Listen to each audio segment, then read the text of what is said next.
Captain Elena Rodriguez was hauling in her nets. At 4:47 a.m., when the Coast Guard cutter Steadfast cut through the morning fog like a blade. She'd been working these waters off the Oregon coast for 3 years since leaving the military, and something felt wrong about this approach. The cutter moved with unusual urgency, and when the spotlight hit her boat, she noticed they had their weapons visible. Over the crackling radio came a voice that was all business. "Fishing vessel New Dawn. This is the U.S. Coast Guard. Cut your engines immediately and prepare for emergency boarding." Elena's heart raced as she saw not one but 2 additional patrol boats emerging from the mist, forming a triangle around her 42-foot commercial fishing vessel. Whatever they thought she was doing, they weren't taking any chances. The morning had started like any other. Elena had left Newport Harbor at 3:15 a.m., her thermos of black coffee still steaming in the pre-dawn chill. The New Dawn was her pride and joy, a commercial fishing vessel she bought with her military savings and modified extensively over the past 3 years. To anyone watching, she was just another independent fisher trying to make a living in increasingly difficult waters. The Oregon coast had been good to her, and she'd built a reputation among the local fishing community as someone who worked harder than most and kept to herself. But as the Coast Guard vessels closed in, Elena's trained eye caught details that made her stomach clench. The lead cutter wasn't running a standard patrol pattern. The crew was wearing full tactical gear instead of standard boarding uniforms. Most telling of all, she could see the distinctive outline of an M240 machine gun mounted and manned on the bow. This wasn't a routine inspection for fishing licenses and safety equipment. This was a takedown operation. Elena's mind raced through possibilities as she complied with their orders, cutting her engines and raising her hands where they could see them. Had someone blown her cover? Was this connected to the intelligence she'd been gathering on the arms trafficking network operating out of these waters? Or worse, had the people she was investigating somehow turned the tables and fed false information to the Coast Guard about her? The lead cutter pulled alongside with military precision, and Elena could hear the coordinated chatter of the boarding team over their radios. Through her peripheral vision, she watched the other 2 patrol boats take flanking positions, their crews scanning the water with binoculars and thermal imaging equipment. They were clearly expecting trouble, possibly even backup vessels or an attempt to flee. "Keep your hands visible and step away from any controls," the voice commanded over the loudspeaker. Elena noticed a slight tremor in the speaker's voice. Whoever was in charge was nervous, which meant they considered her extremely dangerous. That realization sent a chill down her spine. In her 3 years of deep cover work, she'd never seen this level of response to her activities. The fog was beginning to lift, revealing the full scope of the operation surrounding her. Elena counted at least 15 Coast Guard personnel across the 3 vessels, all armed and positioned as if they were expecting a firefight. A helicopter appeared in the distance, circling at a safe altitude, but clearly part of the coordinate response. This wasn't just, it was massive. As she stood with her hand raised, Elena's mind automatically shifted into the tactical assessment mode that had kept her alive through 3 tours in Iraq. The boarding team was professional, tense. Their weapons discipline was good, but she could see the adrenaline in their movements. They believed they were taking down a major criminal operation, which meant someone had fed them intelligence that painted her as a serious threat to national security. The irony wasn't lost on her. For 3 years, she'd been risking her life to gather intelligence on a sophisticated arms trafficking network that was supplying weapons to terrorist organizations. Her modified boat, her unusual equipment, her solitary fishing trips, everything that made her look suspicious to the Coast Guard was actually part of an elaborate cover identity that had taken months to establish and years to perfect. Now, as she watched the boarding team prepare to come aboard, Elena realized that her greatest asset had become her greatest liability. The very authenticity of her cover story was about to destroy everything she'd worked for. The Coast Guard had clearly been watching her for some time, documenting her activities, building a case against what they believed was a criminal operation. The lead vessel's engines rumbled as it maneuvered into boarding position. Elena, see the team leader checking his equipment one final time, his face grim with determination. Behind him, his team members were locked and loaded, ready for whatever resistance they might encounter.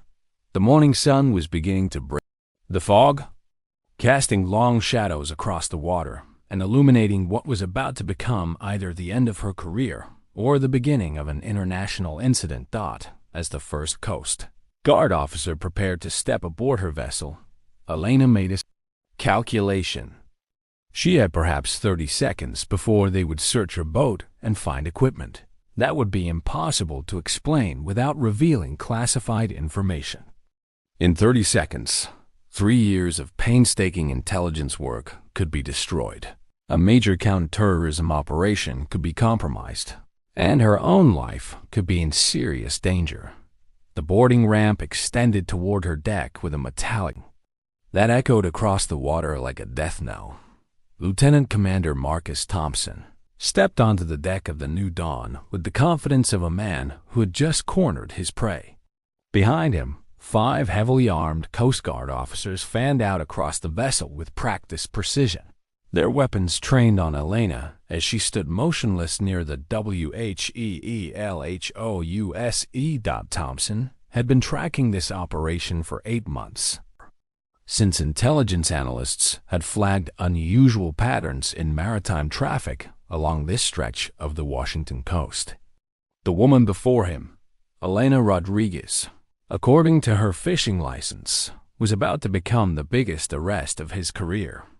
"Ma'am, I'm Lieutenant Commander Thompson, United States Coast Guard," he announced, his voice carrying a federal law enforcement.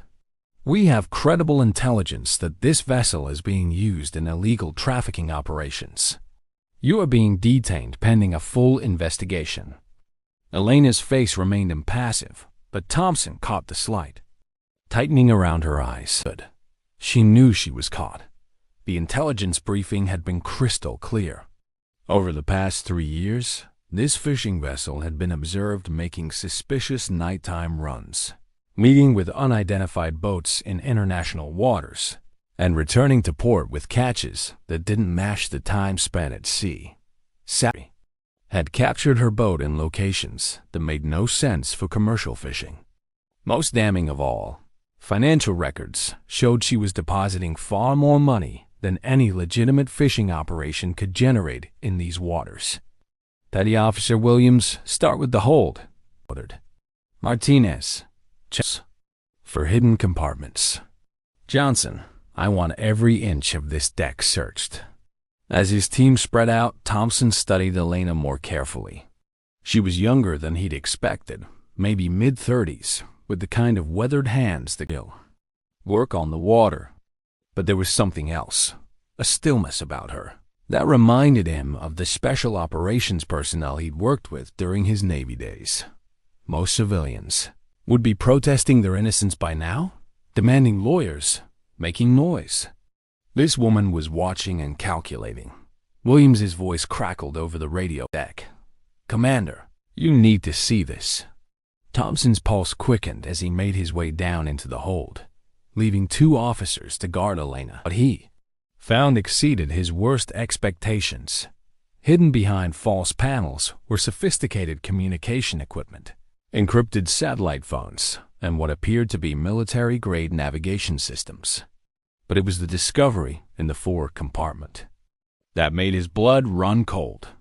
"Jesus Christ," whispered Martinez, shining his flashlight into a concealed space. Stacked inside were waterproof cases containing what looked like enough weapons and ammunition to outfit a small army. M4 carbines, night vision equipment, gear, and boxes of ammunition that bore military markings. Thompson felt his hands shake slightly as he photographed the evidence. This wasn't just smuggling. This was a major arms trafficking operation, possibly with terrorist connections. Back on deck, Thompson approached Elena with new respect for how dangerous she might be. "Ma'am, we found military weapons and equipment hidden on your vessel. This is now a federal terrorism investigation. I strongly advise you to cooperate fully." Elena's expression didn't change, but Thompson noticed her hands had moved slightly closer to her jacket pockets. He signaled to his men to be ready. "I need to search you for weapons," Thompson continued, his hand moving to his sidearm. "Any sudden movements and my officers will respond accordingly." As he began to pat her down, his fingers encountered something that made him pause. Sewn into the lining of her jacket was what felt like documentation, thick official papers that didn't belong on a fishing boat. The radio crackled with an urgent transmission from the Steadfast. "Boarding team, be advised we're receiving encrypted communications from your location. Unknown parties may be monitoring." Thompson's head snapped up. Someone was watching them, possibly coordinating a response to Elena's capture. This was getting bigger by the minute. "Williams, how much more contraband are we looking at down there?" Thompson called out, never taking his eyes off Elena. The response made his stomach drop. "Commander, there's enough firepower here to take out a city block. And sir, some of this equipment has classified markings. This might be stolen military hardware." Thompson felt the weight of the situation settling on his shoulders. If Elena Rodriguez was trafficking stolen military weapons to terrorist organizations, they had just prevented a potential catastrophe. But something nagged at him about her behavior. Most criminals, when caught red-handed with this kind of evidence, either broke down or became belligerent. Elena Rodriguez looked like she was waiting for something. The helicopter overhead began circling closer, and Thompson could see additional Coast Guard vessels approaching on the horizon. Word was spreading up the chain of command, and soon this quiet morning arrest would become a media circus. He needed to secure the scene and get Elena into custody before things got more complicated. "Ma'am, you're under arrest for federal weapon trafficking, conspiracy, and violations of the Arms Export Control Act," Thompson announced, reaching for his handcuffs. "You have the right to remain silent. As he began reading her Miranda rights, Elena finally spoke for the first time since the boarding began. "Lieutenant Commander," she said quietly, her voice carrying an odd note of resignation, "before you do something we'll both regret, I need you to make a phone call." Thompson almost laughed. The audacity of this woman was incredible. Caught with enough weapons to arm a small militia, and she wanted to make a phone call like this was a traffic stop. "The only call you'll be making is to allow your," Thompson replied, moving behind her with the handcuffs. But something in her tone made him hesitate. There was no fear in her voice, no desperation. Instead, there was something that sounded almost like pity, with zip-tie restraints cutting into her wrists. And Thompson reading her rights, Elena made a decision that would either save her life or destroy her career forever. The weight of 3 years' work hung in the balance as she watched Thompson's team catalog what they believed was evidence of the biggest arms trafficking bust in Coast Guard history. She had perhaps 60 seconds before they would radio their findings to headquarters and set in motion a chain of events that would unravel one of the most sensitive counterterrorism operations in U.S. history. "Lieutenant Commander," she said quietly, interrupting his recitation of her Miranda rights, "I need you to call JSOC immediately." Thompson's face twisted into a bitter laugh as he continued securing the restraints. "Lady, you're not called anyone except a lawyer. Save the military acronyms for someone who might be impressed." But something in Elena's voice, a calm authority that seemed completely at odds with her situation, made him pause mid-sentence. Elena took a breath and spoke words that she had hoped never to use outside of the most extreme circumstances. "Broken Arrow 77 Alpha. Authentication code Whiskey Tango 9977. The effect was immediate and devastating. Thompson's face went white as the blood drained from his features. Those weren't random military terms. They were classified code phrases that only someone with the highest levels of security clearance would know. Broken Arrow protocols were reserved for the most sensitive special operations, and the authentication code she just recited was current as of this month.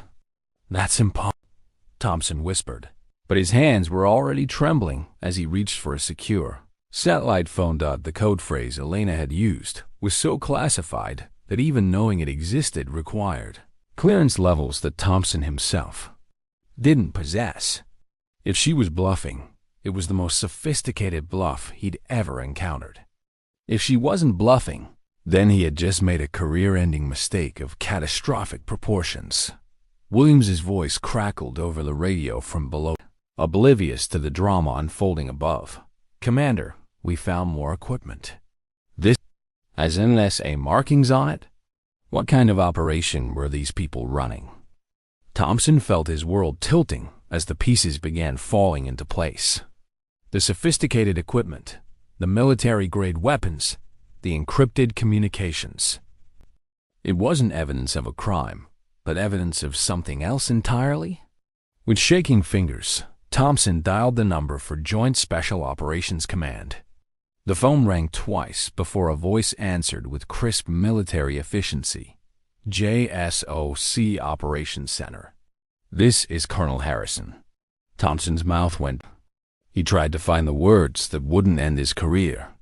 "Colonel, this is Lieutenant Commander Thompson, U.S. Coast Guard.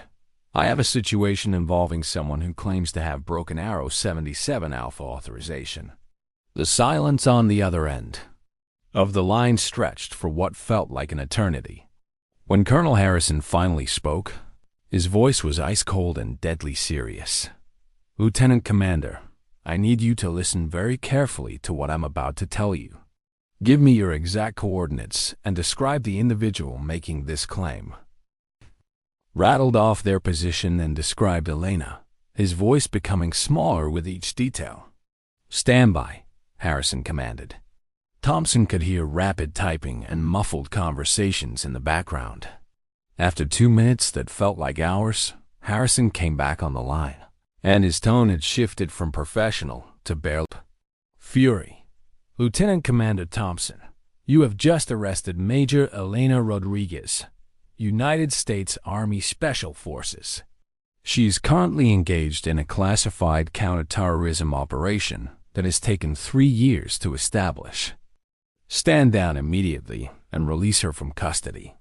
Thompson felt his knees go weak as the full magnitude of his mistake crashed over him.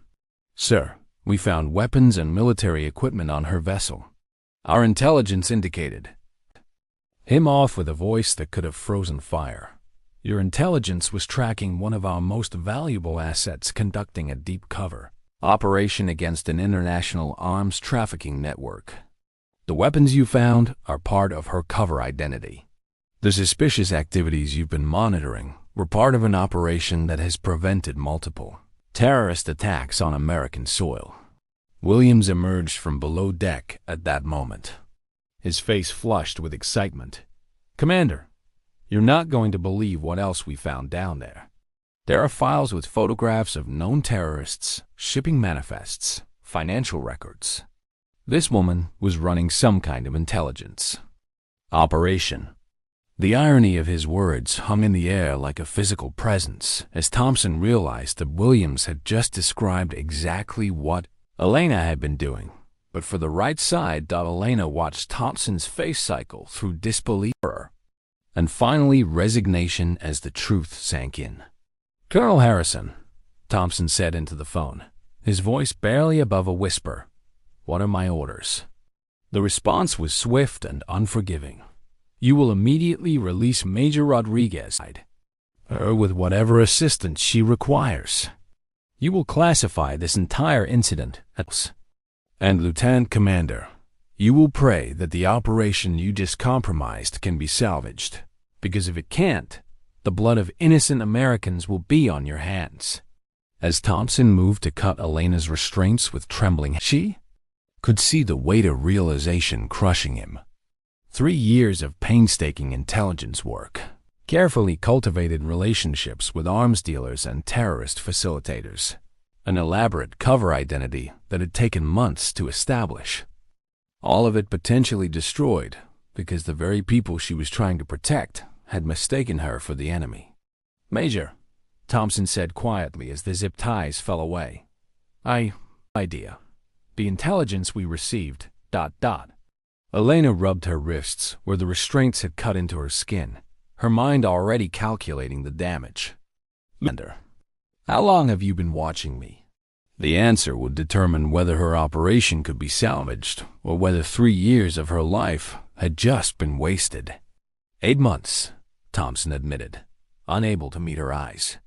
"We've documented every trip, every contact, every financial transaction." Elena closed her eyes and felt something die inside her chest. 8 months of surveillance meant that every person she'd been investigating now knew that the Coast Guard considered her a person of interest. Her cover wasn't just blown. It was obliterated in an hour, the morning sky filled with the distinctive thrum of military helicopters approaching from multiple directions. Elena watched from the deck of her boat as 3 black UH-60 Blackhawks materialized out of the coastal haze, their unmarked fuselages gleaming in the strengthening sunlight. Behind them came a larger transport helicopter, carrying what she knew would be a full damage control team. The cavalry had arrived, but for Elena, it felt more like a funeral procession for 3 years of her life. The lead helicopter touched down on the Coast Guard cutter Steadfast with military precision, and Elena could see figures in dark suits emerging before the rotors had fully stopped spinning. These weren't military personnel. They were intelligence operatives whose job was to clean up messes that could never affect. Thompson stood beside her, his face ashen as he watched his career evaporate in real time. The secure radio in his hand had been buzzing constantly with increasingly frantic calls from Coast Guard headquarters demanding explanations he wasn't authorized to give. Colonel Harrison was the first to board Elena's vessel, his weathered face a mask of controlled fury. Behind him came 2 men who introduced themselves only as Smith and Jones, obvious aliases that told Elena everything she needed to know about how seriously this breach had been taken. The operation she'd spent 3 years building wasn't just compromised. It was completely destroyed, and the ripple effects would be felt across multiple agencies and international partnerships. "Major Rodriguez," Harrison said quietly, his voice carrying the weight of profound disappointment. "Give me the damage assessment." Elena's report was clinical and devastating. The arms trafficking network she'd been infiltrating had connections to terrorist cells in 6 countries. Her cover identity had allowed her to identify key players, financial networks, and upcoming weapon shipments that could have supplied enough firepower to carry out dozens of attacks. All of that intelligence was now worthless because the Coast Guard's 8-month surveillance operation had been observed and documented by the very criminals she'd been hunting. Thompson listened in growing horror as Elena detailed the scope of what had been lost. The terrorist cell, planning an attack on the port of Seattle, had already gone dark. Their communications network shut down the moment word spread that their weapons supplier was under federal investigation. The Lebanese arms dealer who had been feeding Elena information about planned attacks in exchange for protection had disappeared, probably dead by now. 3 years of carefully cultivated relationships, painstakingly gathered intelligence, and strategic positioning within one of the world's most dangerous criminal networks. All of it gone because the Coast Guard had done their job too well.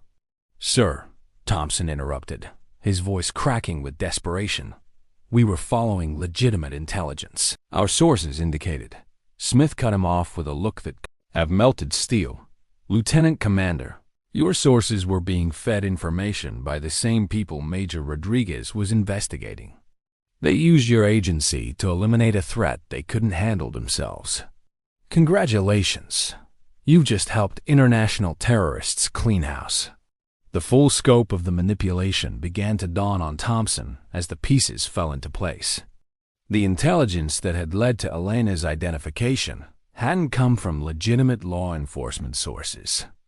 It had been carefully planted by the arms dealers themselves, who had grown suspicious of their newest client and wanted law enforcement to remove her from the equation. The Coast Guard had been played like a violin by some of the most sophisticated criminals in the world.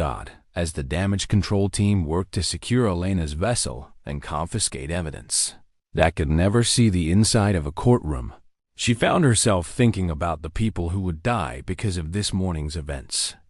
The terrorist attack in Seattle would probably happen now, just with different weapons from different suppliers. The Lebanese arms dealer's family would likely be executed as a message to other potential informants. 3 years of her life had been dedicated to preventing those deaths, and now she would have to live with the knowledge that her sacrifice had been for nothing. "Elena," Harrison said as his team finished their work. "Major, I'm sorry. I know what this operation meant to you, and I know what you gave up to make it work." Elena nodded, thinking of the relationship she'd destroyed, the normal life abandoned, the pieces of herself she'd lost while living as someone else for 3 years. "What happens now, sir?" she asked, though she already knew the answer. "Now you disappear," Harrison replied. "New identity, new assignment, probably overseas.